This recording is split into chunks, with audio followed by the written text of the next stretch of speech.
Good afternoon, ladies and gentlemen, and welcome to another exciting Propagandacast with me, ImperialDane, your host, master of propaganda, defender of the Reich, hero of the fatherland, and today we're having a 1 vs 1 on Beaux Lowlands. Yes, indeed, a 1 vs 1 on Beaux Lowlands, and I'm going to have you on. This one is probably going to be rather short, partly due to the fact that I wasn't quite sure what game to go for. I've been getting a lot of games, in fact, a heck of a lot of games, in fact, quite as late.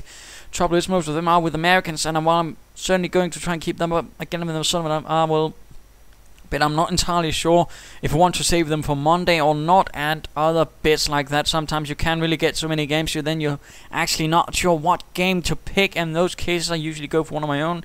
And the one I had, which I had rather intended to show with perhaps something else, was sort of one of those large operations. Trouble was, I couldn't find anything, so I'm just going to be showing this on its own. It's going to be pretty short, and I'll be trying to put something else. Otherwise, I've got a cast. I have casted for some time, but I haven't been able to get it casted, get it uploaded, in fact, due to YouTube being funny. But I'll see if I can't get it up today. That might do for a longer cast. In fact, it's about 1 hour long, so I hope that might make up. But this is today's cast. This is a 1 vs 1 on Beaux Lowlands with me, as you might already divined. And of course, the lowlands do have this sort of strategic feature right here. The river going through the map, creating a rather usual front line, but at the same time there's also this road crossing through it, which also creates sort of a second natural front line. That's usually where people usually either form up down the road or down the river. And of course, all those points are spread out quite evenly. There are some fuel points in either corner, in fact. But of course, at the same time, as some of you might already notice, this is a pretty wide map. And that also means, of course, you can't really hold one point unless you really want to spread out your defenses, which of course makes it a lot easier for your opponent to break through. In some cases, we have seen trying to sort of shorten it with lots of defenses. Or then again, that can create a sort of mental weakness, because then you're thinking, well, that's all quiet, and then the enemy punches through like there was no tomorrow. And then you're caught with your pants down. So that is, of course, very important to note, and I do believe I might end up actually making this cast a lot longer by actually just talking away and trying to get details. Anyhow, let's go have a look at our opponents. In the southern corner, we are seeing The0ne. I do believe The0ne was level 14. Jolly fellow, that one. 10th SS, Ausklärungsabteilung. Probably, since that was probably one of the more functional units there were by the time of Market Garden, crashing down towards the south, hoping to cut off the Allies before they reach Nijmegen. And who shall be fighting? It shall be the ever-dashing ImperialDane 11th Armoured Division. And let us get down to it. I was rather hoping, had some rather interesting things I'd like to point out with this cast. And of course, what can we of course expect from a Panzer Elite player? Well, of course, usually lots of Panzer Grenadiers. Those Panzer Grenadier chaps still love them so. Me, I prefer half tracks and a bit more mobility, but there you go. That's some tactics and strategies for you, and others. Heading towards these, in fact, I was a bit unsure where to go with my troops. I usually have a sort of disposition for where I send what. Although in this case, I was sort of, well, wait, do I send them east or west? And then I sort of, well, I'll send them east. And I'll get the lieutenant to pop west. And there we go, Panzer Grenadiers are ready. Looking very dashing, and of course it were the kampfgruppe of the 9th and 10th SS that was sort of the model of the Kampfgruppe Lehr and the Panzer Elite for company views opposing fronts. So you will find many similarities, except the Hetzer, which again didn't really serve there, but they could probably send in the Jagdpanzer IV, but then that might again have been a bit too similar to the Panzer IV, is what I guess could be the reason. But sadly, I can't really get a hold of any sort of designer that might be keen on explaining that design decision, actually, why sending in the Hetzer. Although, if I ever get the chance, I'd love to ask. And I try not to ask about the LMG-42 and the Wehrmacht officer in a very pointed manner.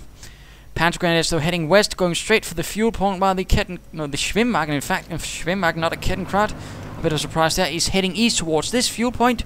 Rather interesting, going for all the fuel, all the resources, while my lieutenant is sort of sneaking out as well.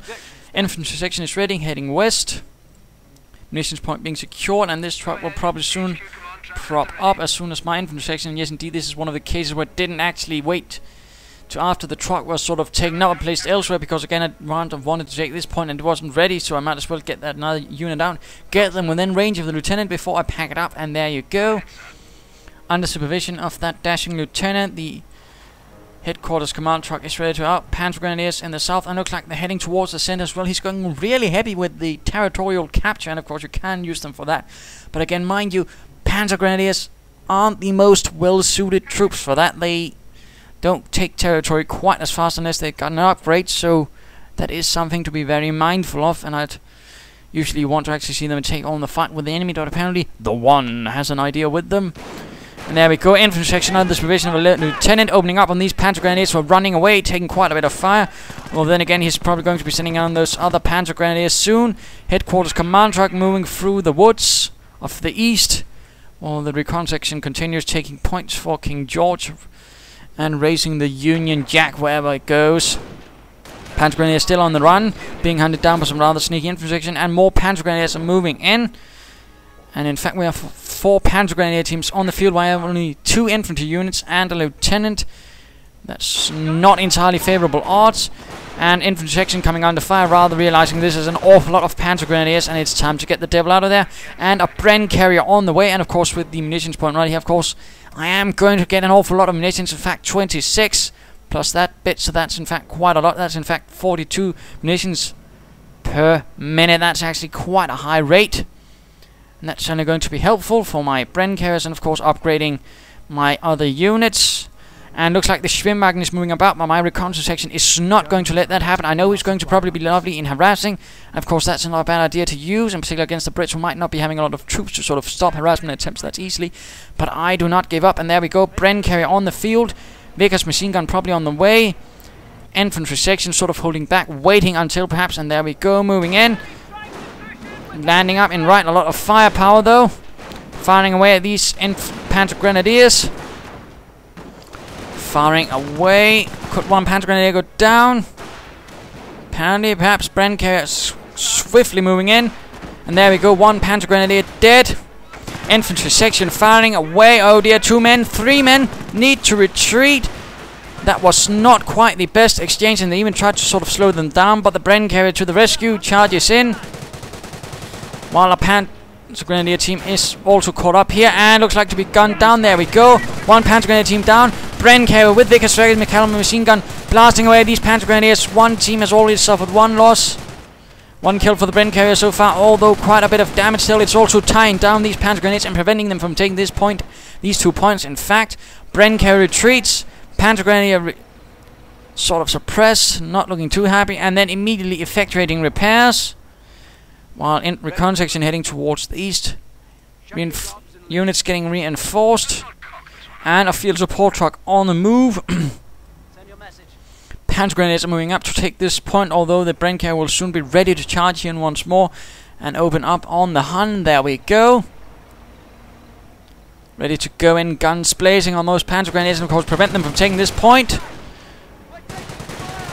Opening up, doing quite a bit of damage. Looks like a kampfgruppe company is up, yes indeed, and an infantry half-track is on the way. Firing away, Panzer Grenadiers taking some losses. 2 Panzer Grenadiers so far, although the Bren carrier has taken quite a bit of damage again. Although suppressing them again, and still ensuring this fuel point is out of the hands of the Panzer Elite, which is certainly going to be to my advantage. Infantry section ready to move out, finally. And now I've spent another nice dollop of munitions to actually keep this Bren carrier going, so I've probably spent around somewhere 100 munitions so far on a single Bren carrier, although that's not necessarily bad, in particular when it means I saved the manpower and fuel I've spent on it. And Panzer Grenadiers are moving in, infantry half-track from the rear, oh dear. Panzer Grenadiers trying to take the point. And armor-piercing rounds being fired away on the infantry half-track. Of course, that's a nice ability of the Bren carrier, one you don't really see used often. And looks like this infantry half-track is caught up in a nasty situation. Bren carrier engine is on fire. Panzer Grenadiers suppressed. Panzer Grenadiers down. 3 kills and an infantry half-track. It's actually done pretty well. 4 kills, 5 kills. This Bren carrier keeps reaping the dead. And there we go, finally down. But I've certainly managed to cause the Panzer Elite some grief. Right there, and that of course is one of the things I actually wanted to talk to you about. Economy of force. I mean, just look at this. 1 Bren carrier, 280 manpower and 10 fuel. How much did it take out? It took out 5 Panzer Grenadiers and 1 infantry half-track. And that's probably twice the cost I actually paid for it. Yes, I spent some munitions, but again, we also have to talk about something that's actually resources, fuel, manpower, And munitions. What do you think is the most important? If you're saying fuel or munitions, you're wrong. Manpower. Manpower is the most important resource in the game. You can't send out tanks rolling if you don't have the manpower. You can't call in units if you don't have the manpower. You can't use the munitions to equip your troops if you don't have the manpower to get those troops. So again, manpower is the top resource, and if you can, always bleed him. That's pretty much just what you can call attrition. So of course attrition is good, and again, then did we just see here, I used 1 unit. Yes, I spent a lot of munitions on it, but again, munitions are subservient to manpower, and how much manpower did I drain from him? I'd probably say around 400 to 500 manpower, plus there was a little fuel on top right there. That's usually what you call pretty damn good, and I'm in fact probably going to be forcing him to retreat as well, since there's a fresh infantry section ready to put the hurt on those Panzer Grenadiers. So again, economy of force, doing a lot more damage with a lot less resources. I mean, some people like to think, well, if I spend that many resources, I should get that amount of action out of it. Don't think like that. Think about how you get more out of it. Think how you get the most out of it, and how you do the most damage on a much more costly force of your opponent. That's what you should be concerning about. Doing the most damage with the least resources. That is an economy of force. That is a pretty damn good thing to keep in mind. Back to the fight. I hope this made sense. And Panzer Grenadiers are on the full run. In fact, 3 teams of Panzer Grenadiers are now running away from this. There's 1 left behind, 2 men, and they just finally managed to secure this area, while at the same time I have a recon section securing this area. By Jove, that's clever. Some of you might say, and others might say, shut up, you stupid bastard, and get on with the fighting. Yes, indeed, and that's what I'm trying to do. Infantry section on the way. Field support truck is up. Sappers on the way. I might be expecting some sort of armor. Looks like another infantry half track on the way. Actually, that's quite interesting. Panzer Grenadiers getting ready. Schwimmwagen hanging out. And there we go. Another Panzer Grenadier on the way. And what just happened? Well, I've just managed to leave the entire west open to me. Hooray! And I also hold the east. And while I probably won't be able to hold it all, I'll still be able to do something. And he's probably going to be a bit tied up in the meanwhile. So of course that is a nice thing. Field support truck is ready. I'll probably be seeing a captain soon. Yes, there we go indeed.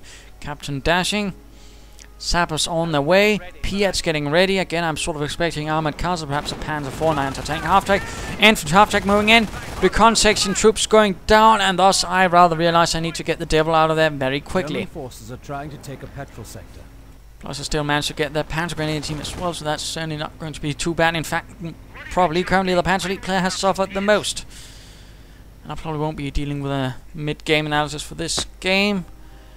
But there we go, holding the area, pushing forward here in the west. Well, of course, now the Panzer Grenadiers will be pushing through in the east. And of course, he moves through this point, and I'll just briefly pause.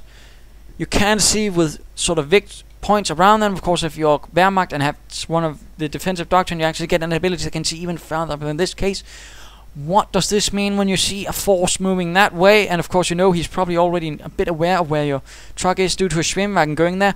He's probably going to try and knock out your base, and of course, that's not a bad realization, because again, I'm the British.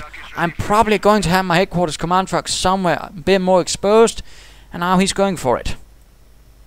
So what do I do? Well, of course, as soon as I see it, I immediately begin making preparations for retreating. At least that's the idea. Come on, Dane, there we go. Lieutenant infantry section and sappers to deal with that. Infantry half-track, Panzer Grenadiers are advancing, and looks like a Panzer Jaeger command is going up, while this recon section is hanging about, getting reinforced as quickly as possible, leaving behind only an infantry section to try and take these points. Infantry half-track charges in, and it in fact takes a bit of damage though from the infantry section, the recon section, since it is still a bit lightly armored, and those are still in light cover.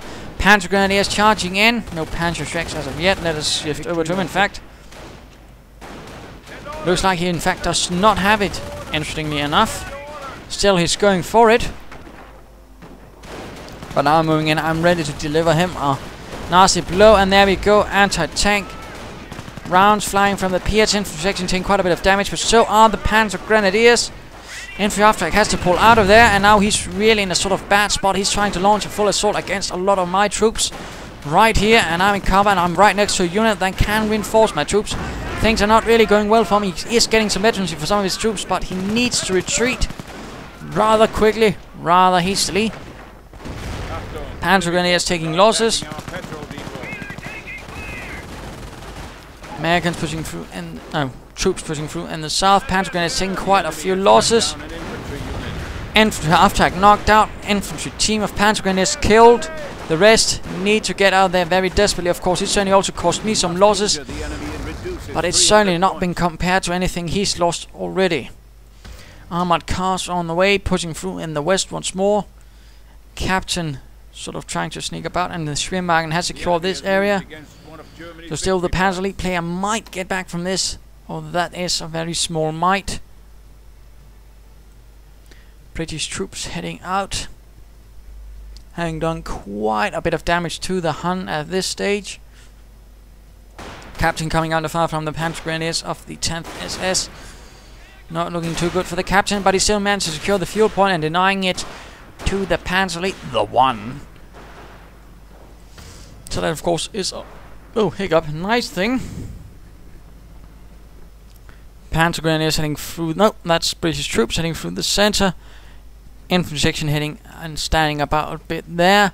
Stuart light tank might soon be on the way, and I might also have something like an armored command truck soon coming in as well, who knows. But the Panzer Grenadiers are moving through and setting up position here, taking what I can and taking this point back as well. Certainly caused him some grief. Armored car and Armada 3 upgrade on the way, and the Stuart light tank by Joe is ready. Panzer Grenadiers engaging the infantry section here, but the infantry section already has cover, the Panzer Grenadiers are not, and they are taking some losses. They are slowing down, but the Stuart is moving in. Panzer Treks getting equipped for some of the Panzer Grenadiers. Only 3 teams though, and an armored car, and that Stuart light tank might soon make things a lot different. Infantry section running away, not a Panzer Grenadier section not really able to do much. Panzer Trek team coming under fire, Stuart moving through the trees, and a canister shot absolutely stretched them, and that's something you have to be careful about. It's not something that's going to be happening very often like that, but it can happen, and now the armored car is left to deal with a Stuart light tank. That armored car is probably going to get out of there very quickly. There we go. Armored car took a bit of damage. The Sonderkraftfahrzeug 262, not really made for this sort of fighting. And laying down mines with these sappers, jolly good. And the Bren gunners hitting here. The Bren gun being of Czechoslovakian design, in fact, but it was sort of taken up by the British, and then it was sort of the name means, well, I can't remember. One is this town of the gun, which is basically Brienne or something like that, and then the N is for Enfield, which of course is also the bit that makes the Lee Enfield rifles. So a bit of history there. Marder 3 on the way. It was designed it was basically the anti-tank hunter or anti-tank weapon of the more mobile kind, usually for infantry units. Tank divisions would usually have, or panzer divisions would usually have Jagdpanzers or Stuks or something else. They would usually have some more armored tank destroyers to sort of keep up, and the Jagdpanzer 4 was usually the thing there. But again, some units didn't quite have it, like for example the 17th SS Panzer Grenadier Division. Instead they had to make do with, well, Marder 3s. Although I think they were equipped with the Soviet field gun rather than the PaK-40, actually, come to think of it. Armored car moving in, coming under fire from the reconnaissance section. Stuart heading towards the east. British troops moving through here, taking those points. Armored car having a bit of trouble due to the infantry in light cover, and of course light cover makes them harder to hit. So of course that can be a small advantage, but more Gewehr 43s being equipped, Panzer Grenadiers charging in, Marder 3 on the field, and what is this? Commandos moving in. Oh dear, reconnaissance section torn to bits. That was quite unfortunate, but the commandos burst through and get slowed down. That's not quite what I had anticipated. But there you go, grenade dropped in the hope of doing something, but it does nothing. And I also noticed, wait a minute, there's a Marder 3. At the same time, an armored command truck has arrived and is securing this fuel point. Hooray! And looks like he has gone for tank destroyer, calling in another armored car, and he's getting ready to call in a Hetzer. That's only going to be interesting. Again, the Hetzer didn't really feature in Market Garden. That would have been the Jagdpanzer 4, for example. The Hetzer was not yet available for the Western Front. So again, if I could ask her to son why, that would certainly be interesting, but I'm not probably going to get an answer on that. But like having laid down some mines there, and possibly also some here, yes indeed, just in case someone decides to be cheeky and move through there. And looks like he's getting ready for another assault on my base. He's certainly a persistent little bugger. Our sectors has been cut off. But again, he's moving through here, and I'm again sort of, well, realizing, wait, he's probably going for something like that again. Quickly moving in, troops to sort of set up there, and then also getting ready to sort of move through these woods. Let's just return to me, because again, while you can of course just try to launch everything in a massive assault at the front, usually the more clever thing is actually trying to hit them from several points, of course making it harder for them to focus on one spot. In this case, it actually allows me to hit the rear of the Marder 3, which of course is left behind, but it isn't expecting a Stuart moving in with some sappers. Schwimwagen knocked out, armored cars have to turn back. Cromwell moving in from the front.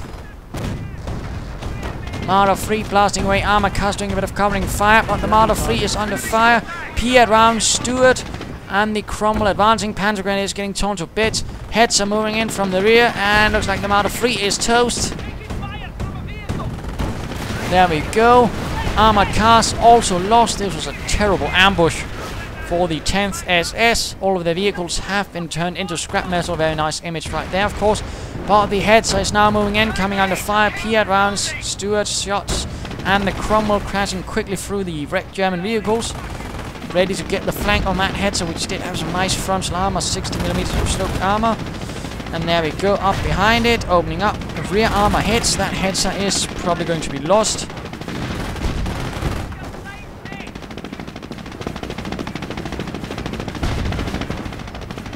And this Hetzer did not have long to live, but still, apparently he surrendered, and there you go.